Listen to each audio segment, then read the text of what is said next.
അപ്പോൾ നമ്മുടെ അവൈക്കഡോ മേക്കിങ്ങിന്റെ ബാക്കി വന്ന വൈറ്റ് സിമെന്റ് ക്ലേ ആട്ടോ ഇത്. ബാക്കി ഇത്രയും വന്നിട്ടുള്ളെങ്കിൽ എടുത്ത് കളയാൻ മനസ്സ് വന്നില്ല കേട്ടോ. അപ്പോൾ ഇത് വെച്ചിട്ട് എന്തെങ്കിലും നമുക്ക് സെറ്റാക്കി നോക്കിയാലോ. എന്താ ഉണ്ടാക്കാന്ന് ആലോചിച്ചപ്പോൾ ആദ്യം വന്നത് കീ ചെയിൻ ആട്ടോ മനസ്സിൽ. അപ്പോൾ ഇത് വെച്ചിട്ട് നമുക്ക് ഇന്നൊരു ടെഡി ബിയർ കീ ചെയിൻ ഉണ്ടാക്കാം കേട്ടോ. ഇത്രേ ക്ലേ ഉള്ളൂ, അപ്പോൾ തല മാത്രമേ ഉണ്ടാവുള്ളൂ. ഉടൽ ഉണ്ടാക്കാനായിട്ട് സംഭവം തികയത്തില്ല.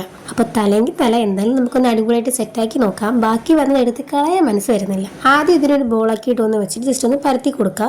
പിന്നെ ചെറിയ ചെറിയ ബോൾസ് ആക്കി എടുക്കുക. അതേപോലെ 2 ബോൾസ് ആക്കിയിട്ട് അതിനെ ഒന്ന് പരത്തിയിട്ട് ചെവിയായിട്ട് ഇതുപോലെ ഒട്ടിച്ചു കൊടുക്കുക. പിന്നെ ഇതുപോലെ ചെയ്യുന്നത് കറക്റ്റ് അതിനോട് ജോയിൻ്റ് ആയിട്ട് ഇരിക്കാനാണ് കേട്ടോ.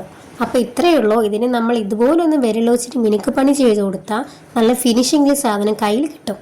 ഇനി നമുക്ക് മൂക്കും കൂടെ സെറ്റ് ചെയ്ത് കൊടുക്കണം. അത് ഇതേപോലെ ഒരു കുഞ്ഞു ബോളാക്കിയിട്ട് ഇതുപോലെ വെച്ചിട്ട് ഒന്ന് സെറ്റ് ചെയ്ത് കൊടുത്താൽ മതി. കീ ചെയിൻ ആണല്ലോ നമ്മൾ ഉണ്ടാക്കുന്നത്. അപ്പോൾ കീ ചെയിൻ്റെ ഹുക്ക് ഇതുപോലെ ഒന്ന് അറ്റാച്ച് ചെയ്ത് കൊടുക്കാം. മിനുക്ക് പണി കഴിഞ്ഞിട്ട് ഞാൻ കൈയോടെ എടുത്ത് വെയിലത്ത് വെച്ചിട്ട് ചെടി പിന്നെ തലയും ചെവിയും മൂക്കൊക്കെ സെറ്റായി. നമുക്ക് കണ്ണും ചുണ്ടൊക്കെ വരയ്ക്കണം. അത് പെയിന്റിംഗ് ആണ് നമ്മൾ ചെയ്യുന്നത്. അത് ഞാൻ അടുത്ത വീഡിയോയിൽ പോസ്റ്റ് ചെയ്യും. കാണാനായിട്ട് ഇപ്പോൾ തന്നെ സബ്സ്ക്രൈബ് ചെയ്യുക, വീഡിയോക്ക് ഒന്ന് ലൈക്ക് ചെയ്യുക. ബൈ.